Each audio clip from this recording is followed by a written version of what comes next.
It's a competition for those who love horses and crave the challenge of training the really wild ones that roam freely in the open pastures of California, Wyoming, and Nevada.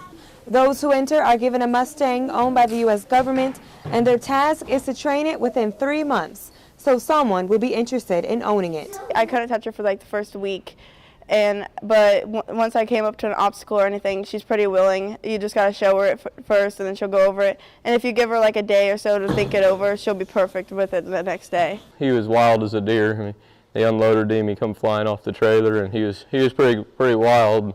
I knew I had my hands full, so. Abby Brown is a cheerleader for Seymour schools, and she also plays sports like softball. But her true passion that she found just 4 years ago is taking care of horses. Her trainer, Cody Keller, owns Keller Horsemanship and has built his life around training horses. But he says taming these Mustangs is a lot of work and sometimes painful. I got several scars on my back. They're being bit by them. I mean, they can be pretty severe, and sometimes need stitches, sometimes it just kind of takes the skin off. Both say they have strategies to get the bays to behave. Grooming every day makes them like, hey, that feels good, I'm going to trust you. I always say I always got to get the trust first of the horse before I can really move on. Their strategies will come in handy during the competition, where they will go up against dozens of others from around the country brave enough to train wild Mustangs.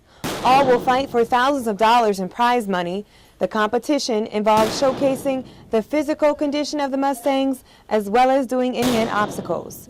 Brown tells us what she thinks will be her winning routine. I have jumps, stairs, I'll fire a gun, and then I have a small trailer that will be pulled by a four-wheeler with me and her on it. I'm doing all Elvis songs, and she has a cape and an Elvis wig.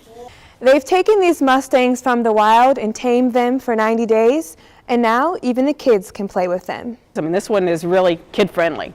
I mean, the trainer's kids here play with her all the time, and she's just fine with them. Why is she biting? But of course, not without adult supervision. In Seymour, Iowa, Stephanie Claytor, KTVO News.